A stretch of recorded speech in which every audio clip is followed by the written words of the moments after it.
Welcome to In Deep, a podcast by Laura Enova and myself, Flick Palmetier. Join us as we dive deep into what it takes to break the mould and have the courage to step into the unknown. because we're all certain to get stuck in some deep shit along the way. Fifth time lucky, sis. We got there in the end. Let's go. Nothing like an arvo nap into a matcha latte. Yeah. It's like 6 p.m, but we got to talk because you leave tomorrow. I know. So we're squeezing in all the episodes we can. Yes, and we thought we would pick up right where we left off, which was Laura has just made it out of hospital in Hawaii and I spent Christmas with the Enovas. But take us away. What happened? You got out of hospital Christmas Day or was it day before? Oh, no. I got out of hospital like on the 27th. Oh, no, you had Christmas in hospital. That's right. Yes. Harry Potter marathon. How can I forget? Harry Potter. I got out of hospital on the 27th. Yes, that's right. And then I flew home and arrived home and yeah, you had like Christmas with my family, which was my mum sent me a message on Christmas Day going, thank you so much for giving us Flick for Christmas. And, you know, you were just trying to get home to have your first Christmas with your family and I know. who knows how many years. But it just wasn't possible. Like I looked into flights home. I could have flown home on Christmas morning. Cheap flight. Yeah, of course, flying on Christmas. But you would still the problem miss Christmas. was I would have actually landed at like lunchtime, so I could have made like a dinner. But the problem was that I was always going to come back for the New Year's Eve party, right? The wedding. Yes, that was not getting cancelled. And so show must go on. 100%. But the flights in between Christmas and New Year's were ridiculous. Like prices, flights to WA are just silly as it is. And I was like, I can't justify that. So I was like, Sarah and Phil, do you mind if I spend Christmas with you guys? Yeah, she literally slept in mum and dad's guest room and woke up on Christmas morning. Did mum come wake you up? No, actually I was awake early because of Hawaii time. Yes. I woke up early and we actually had coffees out on your balcony. Oh, It was very nice. We had some coffees. And then... And both my dogs were there? Ziggy and Chili yeah, all were both three, there? And then Harley as well, Oh my all God, three and doggos. Harley. Did they all sleep on your bed? Yeah, the night, I think I sent you that photo. There was cute. Ziggy and Harley. Yeah, we're both. Oh, no Chili because Chili was away. Babysitter. Okay. Chili was, still a babysitter. But yeah, Cute. both Harley and Ziggy on the bed. It was very Babysitter, cute. dog sitter. Mate, they are your babies. Yeah, they are my babies. And not going to lie. Yeah, they slept on the bed with me. It was very cute. Woke up in the morning, had coffees, and we're like, let's go to the beach. Went to the beach. Went for a surf with your dad. But when did the mango daiquiris happen? So the Enova household it started with my mum. She has a Christmas tradition of having a mango like Slurpee made with all these fresh mangoes, and then she loves to put some Midori vodka, whatever the fuck she wants to put in there. And that has been happening since my earliest memories of Christmas, and every year we'd get our own mango slushie, and then eventually she'd start letting us choose if we wanted to have some Midori in it. Oh no, they were out well and truly before 9 a.m. We get back from a surf. And Phil and I walked through the door. Like 7 a.m. No, well, I think she was pretty keen, like just straight after the coffee. And I was like, Phil and I were like, we're going to go for a surf. And then when we got back, we walked through the door and she's like, I've made the cocktail. Like, let's go. Oh, how funny. I just cannot believe you had Christmas with my parents without me. That's so funny. I know. But it was good. It was a really nice day. And then your mum's friend Amanda came over as well, and it was just ended up being like really wholesome. There was so much amazing food that your mum had cooked and put on, and then Amanda brought food too, and we had like yummy desserts. I just like ate all day and slept so much too because I was absolutely belted. Like we said in the last episode, it's not until the few days after that you surf big waves that you start to really feel it, and like all the bruises and like I was like, oh my God, I can hardly move my neck. So I just literally ate and had naps. Oh my God, amazing. How was it for you? Christmas in hospital. So bizarre. I mean, I think probably the good thing was that because of the time difference, Christmas was happening a day early. So when it was Christmas Eve in Hawaii, it was Christmas Day at home. And it's just weird being in hospital. Like it's just my room was like completely blank, and then I had some friends drop off some Christmas decorations. I had my knee drain the Christmas decoration that filled up with blood all day. Disgusting. But yeah, it was just odd. I was kind of just starting to like get out of bed and move around. And I honestly on Christmas Day could not even imagine leaving 2 days later. Like my leg was still so sore. I could hardly lift it off the bed, and I was kind of just same thing. I was napping, watching Harry Potter, and just having good long arvo naps, and then just taking my painkillers and my muscle relaxant at night and just conking out, just trying to sleep it off really, because It was really painful. Yeah, yeah. The leg, I think just from the surgery, and obviously the cut was so deep. That's actually, so we're going to do a Q&A after we rap about the last 10 days. About the last few days, yeah. But then I think one of the questions was how deep was the cut? It was like almost 3 inches deep. It was gnarly. Mate, you're sure your leg's 3 inches wide? Like that thing went all the way through almost. Like your little chicken legs. Yeah, Flick was like, are you sure it wasn't poking out the other side? 3 inches. Mate, surely not 3 inches. How long's 3 inches? It was like that. It was basically, it was the size. So basically our surfboard fins that we ride in big waves are kind of small compared to a regular fin. And I feel like the thing must have gone completely in. It was so fucking deep. But it missed all of my tendons, just didn't miss the artery. But anyway, so I got cleared to leave with my Christmas decoration, the drain. The drain.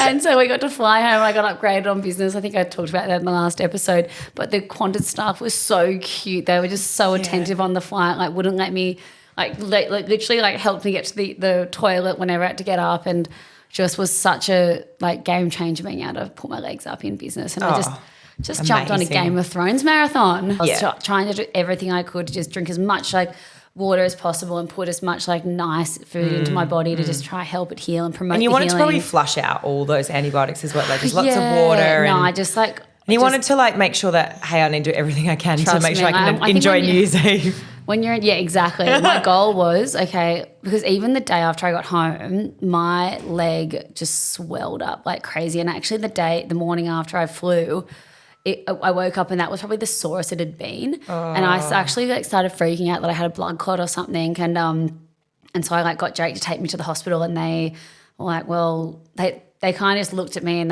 there was a massive wait line because none of the doctors, the small medical centres were open. You just had to go to the hospital or the big ones. And there was so many people up there. I just an advice for anyone, just try not to get injured around Christmas time, because all of the doctors go on holiday. They usually take that whole week off. It's like when I got my foot, when I broke my foot, I couldn't get surgery for a specialist for another week. How dare all these people go on holidays? They enjoy their life. Oh, no, I'm glad. But, yeah, anyway, so we went up to the hospital, and then they were saying it was going to be a 6-hour wait. So I just was kind of in bed those couple of days, trying not to move around, which was so hard. But you were so amazing. Everyone was like, do not get up. We're going to get you everything you need.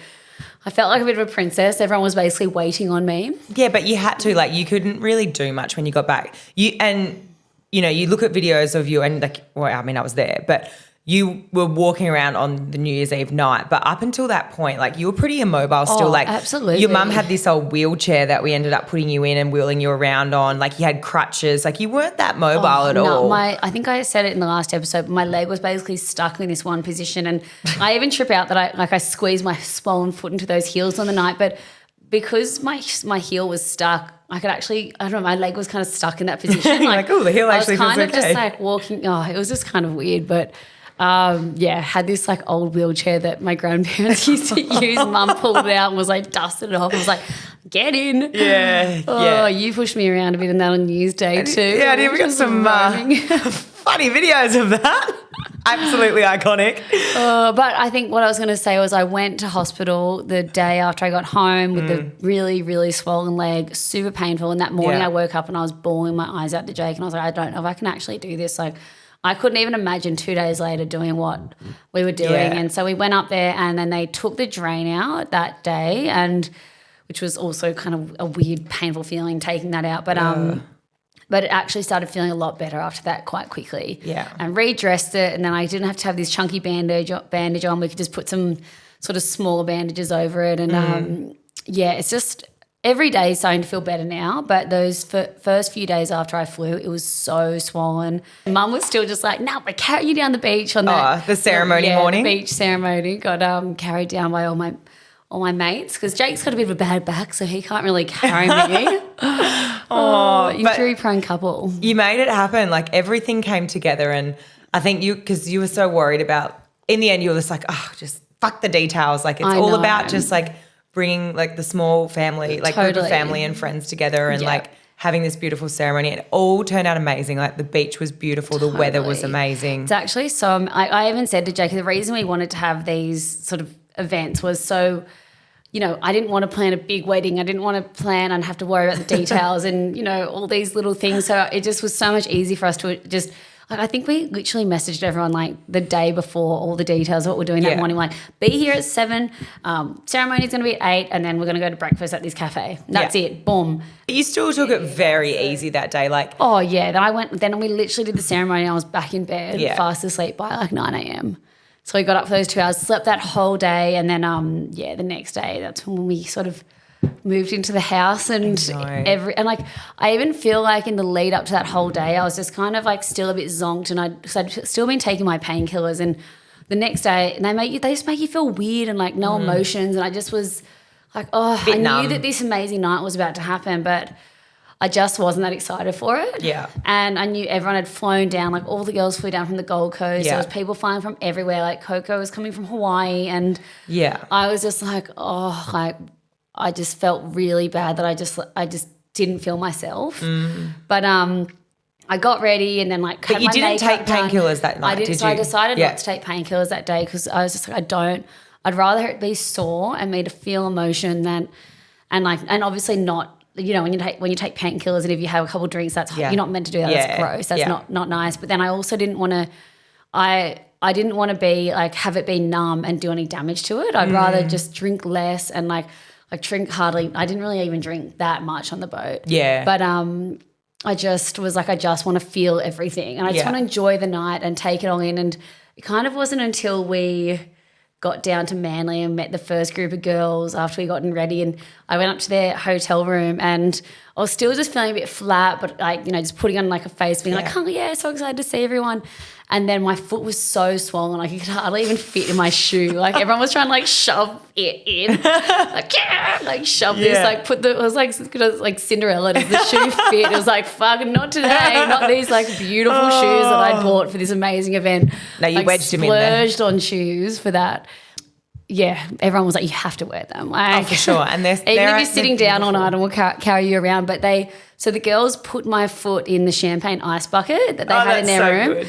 And so gave my foot this like gnarly ice bath, and like my whole leg like was cramping up and like so painful and like intense. But like I put my foot in that for a minute, pulled it out, and like the swelling had gone down, but I just went like ping, and it was like it just woke me up. And I just went, do that again, and I put my foot back in the bucket, and like I don't know, like I guess I know everyone talks about ice baths making you feel like invigorated and stuff, but it actually was like it snapped me back into my senses. And I remember just being like, guys, like I'm back, like I just feel myself again, like I felt something. Thank God after like all those days of feeling fuck all, and then finally feeling something again, and then I was so excited to see everyone, and I don't know, it was just like it was like someone just pressed the on button and I was like, I'm like, oh, ready to go. And then, but it was such a beautiful night. Like I didn't, I couldn't even picture stuff in my head like the week before. I mean, I wasn't even thinking about it the week before, but even in the months before, I wasn't sure how it was all going to go. Like I knew it'd be an amazing night, but I kind of just put it aside. And then I just feel like the night just like flowed so beautifully. Oh, perfect. And it was like a love fest. I don't know. Yeah. And I think just because I was so grateful and lucky to be there because it was so close to being cancelled that all night I just kept hugging everyone so much and everyone, I don't know, it was just, I just felt so lucky and happy that it got to happen, and all the speeches like were so beautiful, and Chris did an amazing job emceeing. Yes, I threw Chris in the deep end, and I was basically said to him 2 days before, like, hey, don't forget your MC. He's like, when did you tell me that last? And I was like, told ya. I'm telling you now. But I was like, don't put too much energy into it or effort. Just basically get people up to speak, and don't worry. The 2 days before, I have never seen Chris like doing these ones. He'd walk away, we'd all be together. Chris does nothing half-assed, especially when it comes to emceeing, and he could not have nailed it more. Honestly, if you want an MC for your wedding, call up my brother. He'll have an interview with you, and far out, he's so funny. Like, what was some of the calls he made? Well, he's trying to make the whole opposites attract thing. Like you and Jake are very different in some ways. And what were the things we were just talking about? No, he goes, Jake, Laura and Jake are quite opposite. Yeah. Jake is quite neat. The only thing Laura likes neat is her Jack Daniels. Yeah. Good. Jake, Laura likes Excel waves, and Jake likes Excel spreadsheets. It's so good. Oh my God, no, But he nailed it. and he just gave everyone a whole bunch of shit. It was just, it was very funny. Oh, it was so good. And then the dance with your dad, amazing. That was the most special part of the night for me. And yeah, just because obviously, parents didn't come to my Ibiza, and they were so stoked that happened, and we filmed that and sort of live streamed that for them over there. And then, but to be able to have that moment, and we didn't do any speeches in Ibiza. We just thought we wanted to try and save them for that event. And yeah, it was just special. Like that was. And then straight from being like dancing with your dad to the 9 p.m. fireworks, literally going off on the dot. Like you finished the dance and the fireworks just went off, and it was like the timing couldn't have been like better. It was perfect. I know. I said to Jake, oh, how cool would it be if Dad and I could have our first dance, and then almost kind of walk down the aisle towards you, like, and the end. Dad and I decided to dance to "Endless Summer" theme song, which is this iconic old school surf movie that we used to watch every Friday night. We went into Never Tear Us Apart by In Excess, and so I said to Jake, it'd be so cool if Dad and I danced to "Endless Summer" for like a minute and a half, go into In Excess and kind of face you and do like a walk down the aisle towards you. So good. And yeah, obviously I'm hobbling around, but I actually looked like I was moving quite good. If you look at the videos, I'm like, hang on a second, you're moving quite good for someone who has like the deepest laceration to the side of your leg. But no, they just was perfect. Like, it was an amazing night. And then as soon as we got to Jake, the fireworks were going off behind us, and we turned around. I think that was for me like the most special part, because just the family was involved, and it was so nice. And Jake's family also did some amazing speeches and stuff. So yeah, that was great. Got to ring in the new year at 12. I think we kind of missed the countdown. Yeah, we did, because we're all having too much fun. The whole boat. Jake jumped on the DJ decks, and I feel like he started playing, and then I turned around and I was like, countdown. And we really wanted Inner Bloom by Rufus to be playing it. But we just fully missed the countdown, and then we're like, wow. It was such a good night. And that last hour of power on the boat, when I think it was Dimmy was on the decks. Yeah, with Jake. With Jake. And the tunes that were pumping, everyone was on the dance floor. Like it was just so good. And when like the boat came back into Manly, I was like, well, we can't be over yet. Like, what? I'm just like so ready to go. Isn't it funny in one of the last episodes that we filmed before Hawaii, before I got hurt, I think I was talking about how when I'm on the dance floor and when I'm on fire, I do not stand still, and I'm literally on people's shoulders doing all my backflips. That was the stillest I'd ever been on a dance floor. Hey, mate, you still managed to get on a few people's shoulders that night. They kind of just put me up there, and I was like, bruh, this is hurting. Like Elodie was picking me up, and I've got these photos, and her hand is over the top of my cut, and everyone's like, Elodie, move your hand. And she's like throwing me around. I'm like, ow. Oh my God. But I was trying not to be mean. I was like tapping her. I was like, all right, put me down now. Okay, that's enough. And what about, we can't forget the tambourine moment. Oh my gosh, yes. I bought about 50 tambourines on eBay for about $7 each, and they actually were the biggest vibe. We kind of forgot about them, but they came out at 10 p.m. and they were a hit. Everyone was just like banging them on their heads, and they were a vibe though. They were so fun. I loved like where I was perched up on the dance floor. I just was like holding onto this pole on the side of the boat and just like shaking my tambourine, and that was me for I think like 2 hours on the dance floor, just shake the tambourine. No, it was so good. Took us a few days to recover after that one, but yeah, I mean my leg was pretty sore the next day. As to be expected. I felt bad for my body, and my leg was so swollen, and like the swelling just hadn't gone down, and then so I was getting lots of sort of lymphatic drainage. My leg was very much up the next couple of days. Yeah, rest that thing. I know. But yeah, thank you to the Zephyr Charters. So that was the boat we went on. They have this new amazing boat called Zephyr Resort, and fire out. It was beautiful. It was a dream. And like the top little cruisy area with the couches and best spot to like view the fireworks, and that was the best New Year's I've ever had. I know. I feel like everyone Jake and I have always tried to make a big deal of New Year's because it's sort of our anniversary. Yeah. We don't know what's going to be our anniversary. Whether you got it's going to be 3 bloody dates to choose from now. From the girl who didn't want any wedding, you've now had bloody 3. Oh, boy, how funny is that? The girl that didn't want a wedding, now she's got 3 anniversary dates to choose from. Shit. So yeah, we always made a big deal out of New Year's because that was the first time we kissed on New Year's, and then so now we got New Year's Eve, the September Ibiza elopement, and the actual day I signed the walk on. The ceremony on the 30th. Fuck, that's good. Out. That's so good. Just way to just throw a spanner in the works. I guess that's a bloody good wrap on the last 10 days. But this episode, we've been bloody putting it out on our stories for a long time. Like, we're going to do a Q&A yet. We're going to do a Q&A yet. But, yeah, we're getting around to doing it. And you guys sent in some amazing questions. There were so many. And we just tried to sort of – there was a lot of similar ones. So some of them we kind of just, like, grouped together. But I've got them written here on the little bookie book. I'm so prepared. I know. How's that we're still so old school? I was like, are you guys sure you're going to be able to read that? No, it's really neat handwriting. Get out of it. Oh, should we do this one first because we've just been talking about it anyway? Yeah, so basically a lot of the questions were obviously around your cut. Like, how's it healing? Will you still ride big waves? And do you have any sort of like PTSD about it, or are you thinking about it a lot? I feel like, so yes, I definitely still will ride big waves. But But I think, it's forced me to slow down and really sort of look at my life and what things I just like really want to put good energy into now at the moment, especially while I can't surf. So basically because the cut was so deep, it went through the muscle, and even though I'm probably going to get my stitches out in about 4 or 5 days, the muscle is still going to take, I think 3 to 4 weeks to sort of repair. And you said you've actually had a really deep cut on your thigh as well, and you can't. It takes a few months. It took me 3 months to be able to properly walk, and that one cut the muscle. It wasn't as deep as yours, but it was deep.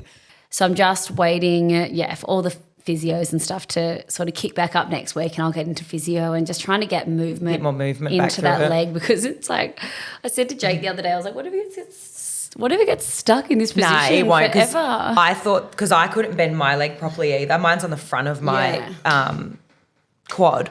And it cut the quad muscle, really and I couldn't hurts bend this. It's properly for like 3 months. You'll get it back. It just feels impossible right now, but it'll come. Absolutely. But yeah, I don't think there's any PTSD around it. I think I'm just going to throw those fins in the bin and be like, you are not coming out with me anymore.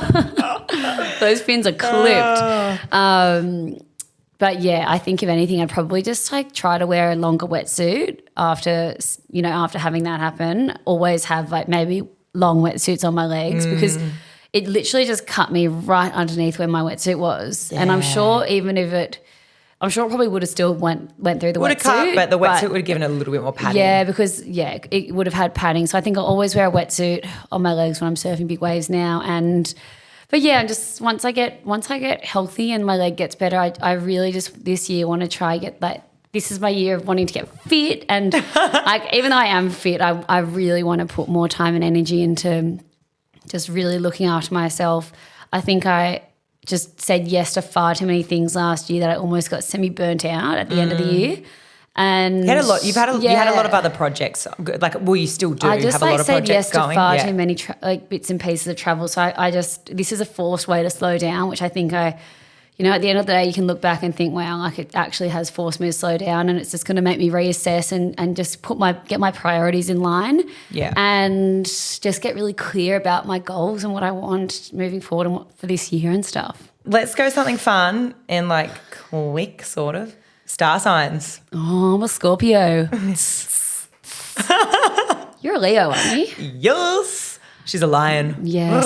I feel like all the closest people in my life are either Cancerian, Leos, or Taurus. Mine are always my other best mate, Is Kiara, she's a Scorpio. Get out. And then I'm really close with Taurus as well. But yeah, I think Leo we're supposed to be like. That's why we've gravitated. Yeah, I reckon. Or we're just both. We're both batshit crazy. And Capricorns. I love a good Capricorn. Jan birthdays. But yeah, look, I don't follow the star sign situation too heavily. But that was just I'm a horoscope girl. Go on then. Oh, look, I don't mind, like, if a horoscope says... I actually have this amazing... I think I send you, like, I send you my horoscopes, like, every 2 weeks. I'm like, look at this horoscope flick. Hey, if it says something good, I'll read it. If it's like, I don't know about the other this. day, the other day it basically told me to tidy my room. That's right. I was like, yeah, that's very on brand right now. Okay, next question. How do you keep a positive mindset, particularly around injuries, rehab, and how do you stay positive? Oh, I feel like I kind of touched on it before, but just trying to find the positive or the silver lining in everything that you're going through. And if something's forcing you to slow down, looking at that and going, cool, what can I do in this time that maybe I wouldn't have been able to do if I, wasn't injured or what stuff. Just trying to find a silver lining and be positive in that sense. Yeah. What would you say? Well, for me, I really had a long time to think about it this Yeah. year because I was injured for 7 months. Couldn't walk for I don't even know how long. And it really forced me to slow right the fuck down. I had a lot of time to think and I made some big decisions during that time, which I'm very grateful for.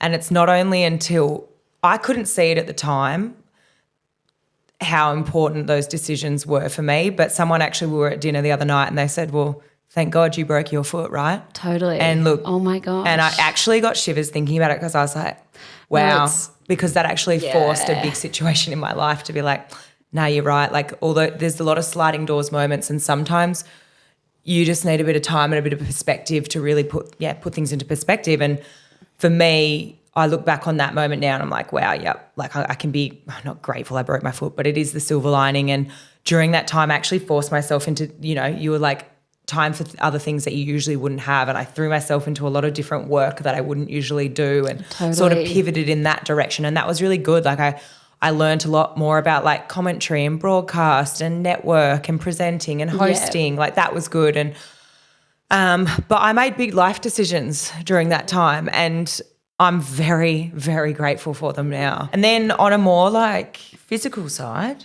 I guess, of just injury rehab, I think I just did a lot of contrast therapy, like sauna, ice. I did a lot of reading my book. I tried to because it's so easy just to pick up your phone and scroll. Totally. And I just was like, for 7 months, I was like, wow, I've done a lot of scrolling.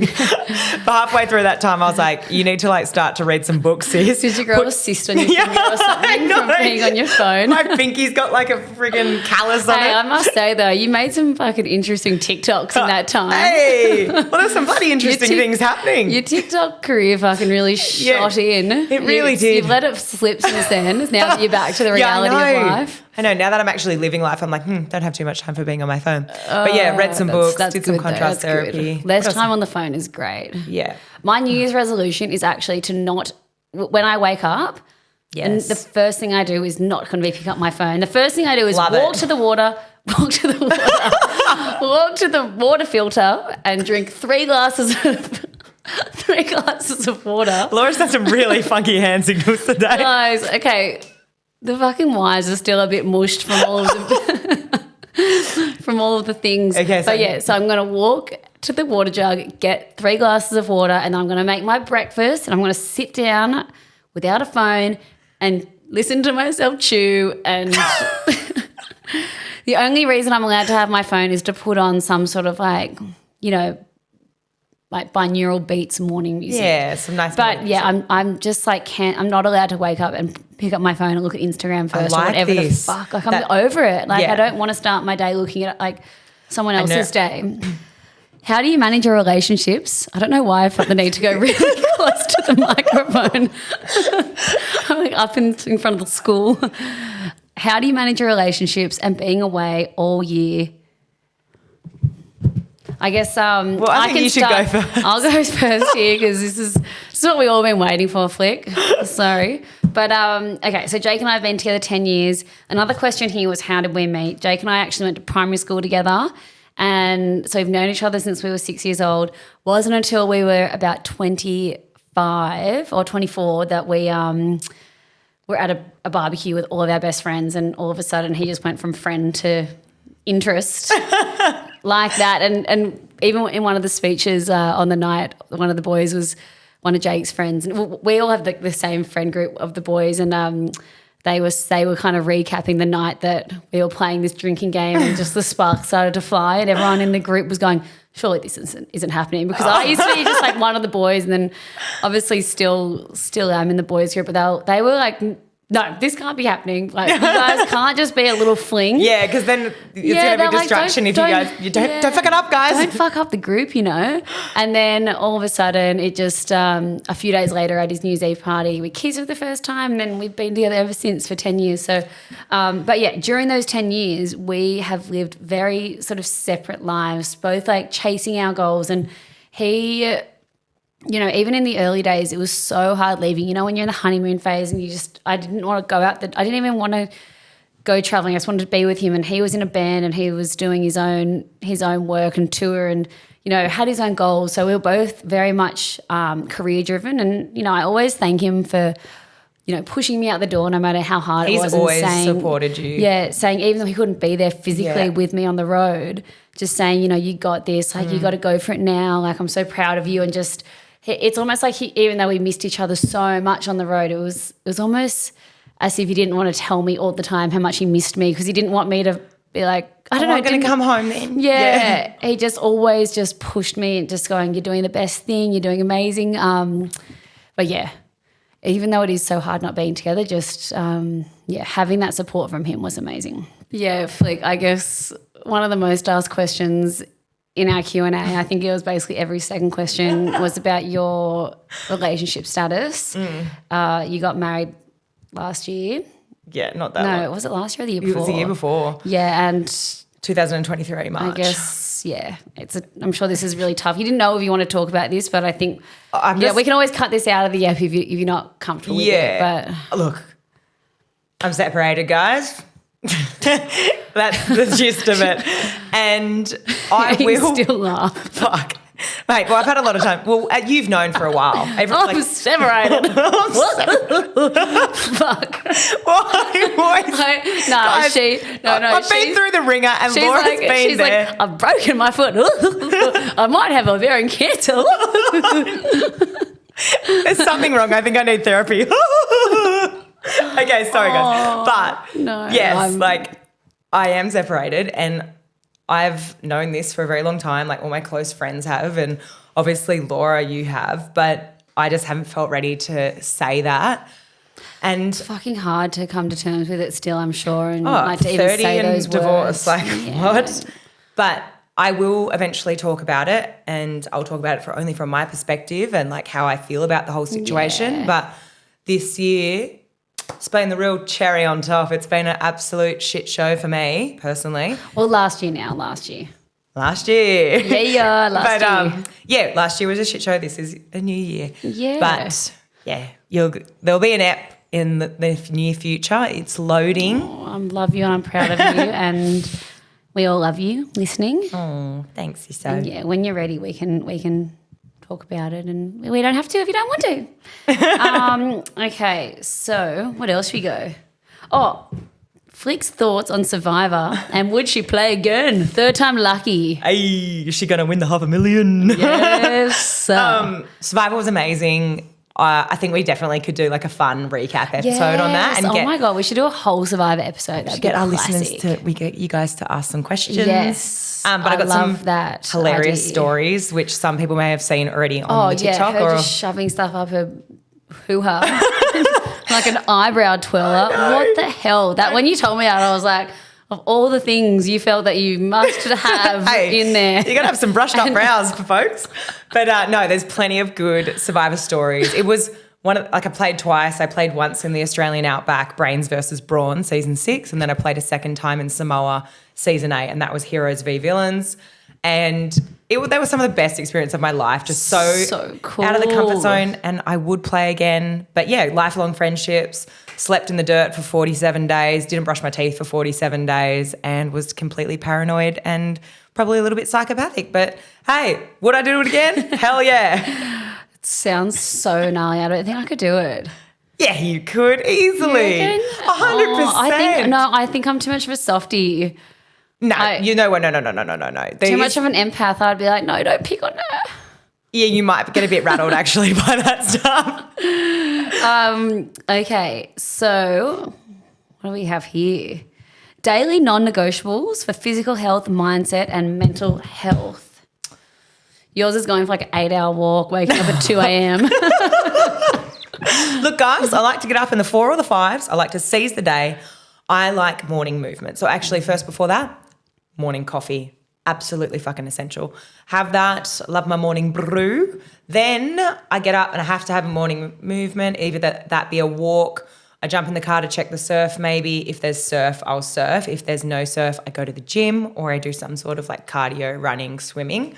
And then I feel like that sets the rest of the tone of my day, and I can actually get into my work. I can allow myself to do other things, because if I don't get it done in the morning, I will not do it in the afternoon, or I'll make excuses. So I always do that in the morning, and then it's a bonus if I get to do some sort of other movement in the afternoon. You know what? I can vouch for this, because for so long I have struggled with my morning sort of routine, just having ADHD and things being like so like all over the place, and it being so different and wherever you are in the world. But and I always sort of would wake up around 7:38 and then kind of just have a really slow start, and then I'd kind of get to like 9 and be like, oh, like what do I need to do? What do I need to do? But then since you've been living here and we've been going for those early walks and getting so much shit done before 9 a.m, by the time 9 a.m. rolls around, you're ready for your morning nap. I'm just, I'm just like, holy shit, let's get into it now. And it's like you've lived a whole other day before freaking, it feels good. Before 9 a.m. Next. Do you ever find yourself comparing yourself to others? If so, how do you deal with it? I feel like growing up, being, a competitive surfer, and always like we said, this whole competition thing with each other when we're younger, it just sets the tone to compare yourself to what other people have and what they're doing in their life, and almost sort of wanting more. But I think as you evolve, and if you take that side away from it, it's hard not to compare your life to others, compare your body to others. And I think the best quote I've ever heard was that comparison is the thief of joy. And I always try to remember that whenever, I might just be comparing myself, and I don't know, it's like, I think just going into this year, I think it's just so important to look at everything that you have and not see a lacking. And maybe that could help you not compare. And it's just like being grateful for what you do have and what you have in your life, and for your body and your mind and your family and your people and everything that you do have. And but yeah, I think it is hard. Like, comparison is hard. I know 100%. Everyone deals with it, especially like on social media. And well, I mean, 100% I find myself doing it, right? And I used to do it a lot more than what I do now. Yeah. And one thing that I've sort of adopted or taken on is, okay, well, what is it that you like about that, or what do you want? And let's try and reframe that, instead of being like, oh, I don't have this, or they look so happy, or they're doing all this travel, or they're doing this, or they've just bought this house, or they're working towards goals that I want. I've kind of reframed that and been like, okay, well, is that something that I really do want? 1. 2, okay, well, what are some active changes that I can make in my life now to try and get there? Like, use it as inspiration rather than competition or like comparison, right? So because there's always, like, I don't know, I don't get like getting stuck in a negative loop of, oh, I don't have that. And it just is so ungrateful. And I feel like we were talking about it over lunch today, but trying to adopt that mindset of like abundance and happiness and positivity, because I feel like that really flows on. And I just try and look at that, because like we've even said it in a previous podcast, but you're not a tree, you can move, you can change, you can grow. And like those things aren't not achievable for you. And like be inspired by that person, be like, wow, like we're literally the same. We're born on this earth, and look, okay, some people are more privileged than others. There's no doubt about it. But at the same time, I do believe that if you want something, you can bloody work hard enough and you can make it happen. And there's so many examples of that all over the world. But I mean, like you said, touched on it, 'cause social media is a pain in the ass sometimes. And you don't see the full picture. Like everyone has their highlight reel up, and, everyone tries to, just put their best foot forward. And I love, everyone has the messy side of life that no one would know what they're going through. And everyone is human. So no matter what you see on Instagram, there's so much more to the picture. Yeah, and that's why I guess part of the reason we wanted to start this podcast is just I found myself being so squeaky clean on Instagram, and just because I was just kind of not really caring about what I was posting for a while, that it was everything I was posting was so curated. Yeah, I felt and just looked so perfect. And like and it's almost like we were talking about at lunch. Yeah, we want to be anti-perfect. Yes, because that's not life. It's not life. Yeah. And even though people, could look at our lives and be like, oh, pro surfers getting to go to like, hey, but listen to this podcast and you'll hear places around the world and surf. It's we fight every day. lost her main sponsor, has like been through the ringer and financially didn't even think she'd be able to be in this position, and she's just found ways, like you said, to just grow and still have like an abundance mindset and be so grateful for everything you do have. And then I feel like the more grateful you are, the more doors open. And you have to have a good mindset. I feel like if you have a good mindset about things and you're not fearful of the things you do have just like falling away, then I don't know, doors keep opening and opportunities will, like, you just have to believe that they're just around the corner. Yeah. And like truly believe it and not be scared. Because I remember for so long when I think there is a question here about what was your biggest fear as a professional surfer? Yeah. And honestly, for so many years in my early 20s, it was almost like I felt, oh my God, I can't believe I'm here. I had that imposter syndrome, like, wow, I can't believe I'm on the world tour. I'm like so young. I've got these dream sponsors. I can't believe I get to live this life. Holy shit, it's all going to end really soon. Like I'm going to get dropped soon. It's going to end old. soon. Oh yeah. It's just going to be over like that. And I almost not going to be valuable anymore. No, I almost to the found brand. myself living this dream life, but being so scared of the day it ended. Yeah. So you're not truly living in the moment. Like you need to like let those fears melt away. And I think, like you said before, turn those fears into an inspiration. Have a backup plan, get creative and think, like what steps can I take to make sure that I am a bit more secure in life? Yeah, but then also as well, if it does end, you're going to be okay. And there's so many Hey, I'm a prime example. The rug got ripped right on out from underneath me. And hey, we just pick ourselves up and we keep on going. Yeah, and that's like during COVID, you lost your main sponsor. My contract got cut by 70%. And then that's when we kind of shifted into, because we wanted to stay in the surf world. Yeah. Then we shifted into media and commentary, and it was the best thing that we ever did in the end, because it's led us to now in this podcast and this relationship. And it's just so wild that you just have to, you have to just keep your eyes open. But we took a big risk here. Like we've taken risks, and I think that's one other thing as well. Like we haven't been afraid to do that, and I think that's probably been a big lesson that I've learned too. Just being like, sometimes you just have to take a bit of a punt, and you do, and try and not be so scared. It's so much easier said than done. Yeah, it is. And but yeah, you got to take the risk. You got to jump in the deep end. All right. So got a spicy question that came through. Spicy? Shit. Do you regret your Stab magazine shoot? Whew, that is a spicy one. Wow. Yeah, that's a massive question, because I do think that shoot, I guess for anyone that is listening, to recap, when I was 17, I did a basically half naked. I kind of touched on it in my backstory. I was such a tomboy when I was younger, and then, by the time I was like 17, I was on the cover of Stab, like naked, and I was like, how did you go from like being this like little girl that couldn't get out of board shorts, like when you're 14, to being on the cover of Stab naked, and like half naked. Sorry, I had like a jacket on and stuff. That's for another episode. Oh my gosh. But I did that shoot when I was 17, and it kind of just, I don't know, it was just such a weird one, because at the time I didn't think it was going to affect me mentally, but the shoot ended up really like mentally affecting me as I went on to, being in my early 20s. And I mean, I was 17 when that happened, when I actually shot that.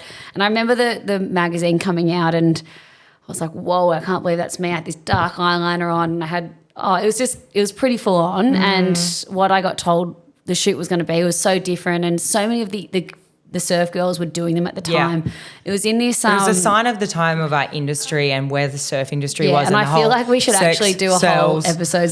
We should, because there's so much, and we got a lot of questions about body image, self-confidence, how do you navigate it? And honestly, I feel like we could dive deep into a whole episode. Absolutely. Like we've got some gnarly stories. Yeah, and both growing up within that industry and being, not only athletes, but expected to be like lifestyle models as well. And like, growing up as teenagers through this industry, body changes, like we've got good answers to this and good stories, and we made it out the other side. So I reckon we could do another ep on that. Absolutely. No, I'd love to break down exactly how that felt, but just to give you a short answer, I do, and I don't regret it. I do regret it because I just didn't realize at the time how much it was going to affect me and my self-worth, and how confused it sort of made me. Yeah.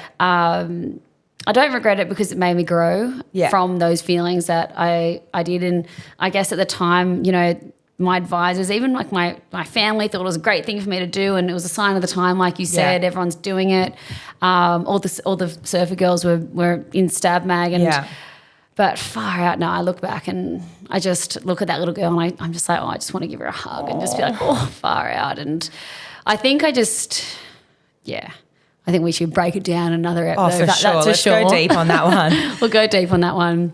Last question, because we had so many of these, and it's awesome to hear that you guys are all loving surfing, or beginner surfers, or intermediate surfers, or wanting to start. And that's like advice on learning to surf and tips, especially for, you know, a male-dominated lineup. And I had a couple of thoughts here, and I think if you grow up on the coast, like it's most likely that there's a surf school around near where you live. And I would just Google where that surf school is if you're a beginner. Go get some lessons there, because it's actually quite a difficult sport. Like, not only are you learning ocean knowledge, but you're also learning the surfing skill itself. So I think it's really important to go get a couple of lessons, because it's just going to help so quickly. So surf school. And then if you're intermediate and wanting to find your place in the lineup, I think something that's cool to do is join a local board riders, because like we said, the industry has changed now, and the surf community is very inclusive these days and welcoming, and joining a board riders club, you just find that community within the lineup. And there's a lot of amazing all-female surfboard like board riders clubs that you can even try jump on online and chat to, and like there's amazing groups on Facebook I've seen. We should actually make our own group on Facebook eventually as well. We should make an in-deep Facebook group. Oh my God, we could have little surf meetups and stuff. That would be fun. So cool. Great idea. Oh Maybe we'll start doing a couple with like the places that we go to. That would be fun. And also to add in there, I do think if you are wanting to improve your surfing very quickly, go to a wave pool. Honestly, urban surf. I've seen like one of these little girls that we surf with, Maddie Kenchington. She used to be from Narrabeen. She moved to the Gold Coast, and we went out one day and it was sort of barreling on the Gold Coast, and I was trying to tell her like some tips for getting barreled, but I said to her and her parents, you should go to the wave pool and try to get barreled. Put a helmet on because it is concrete on the bottom. And she sent me this video like a few weeks later, and she went and she was like, I was so scared, Laura, but I just thought about you like on the waves, like your big waves. And she pulled into this barrel and got spat out, and it was like the wave of her life. Like and I've seen some of my friends' kids, and even just like a lot of my friends and you know, older crew, like even my dad is obsessed with going to the wave pool now, because you catch so many waves. You get the repetition up. You're guaranteed to catch about 10 to 15 waves in a session. You also get video analysis. Maybe even more. More, I think. And your waves are all filmed, so you can get that quick response back and look at technique, and you know, you can even have a coach come with you. But like if you understand surfing and what good surfing is, you can say, I've got to correct that, and that arm looks a bit funny there. So that's a good tip as well. Yeah, absolutely. What are you? But we've been babbling on, guys. We haven't gotten through all our questions, but we can do a part 2 down the track. Kay, do we want to do any intentions for the year, or should we save that for next ep? Intention? Do you have an intention? I don't know. I guess my intention is to stay out of hospital. Same. I like that fucking intention. I don't need any more hotel stays in a bloody hospital. I'm done there. I'm still waiting for this bill. This bill that's going to roll through. We were laughing because far out, we're probably racked up about $200K worth of hospital stays this year. Oh, between Laura and I. Our emergency surgeries in foreign countries. We've got something going on with us in America. We need to stay the F out of hospital. Yeah, that's my New Year's. Oh, I'm going to try to swear less. I just started then. I said F instead of FUCK. Beautiful. Love it. You know what? I'm going to drink more water, and I am, you know what? Something that I'm focusing on work this year. I'm moving this year too. Where are you moving to? The Narrabeen dream. I've convinced Fleet to move to Narrabeen. Yes. Oh my God, I freaking love it. So new move, fresh start, new beginnings, focusing really heavily on work. And you've got some exciting things that are in the pipeline this year. Can't quite talk about all of them. But she basically has got this amazing hosting role for a certain show. We can't give you any more details than that, but it's so freaking cool. So work, staying out of hospital, drinking more water, and maybe surfing more. Maybe we should start surfing a bit more. We're going to create that Facebook group page and we're going to start some in-deep surf sessions. Yes, absolutely. No, I love it. I'm going to adopt all those intentions as well. And also more calls than texting. Yeah. Maybe more podcasts on the phone. Call your friends, everyone. Call your family and your friends. Call your mum more. Call your dad more. Yeah. Absolutely. Thanks for listening, guys. Love yas. Bye.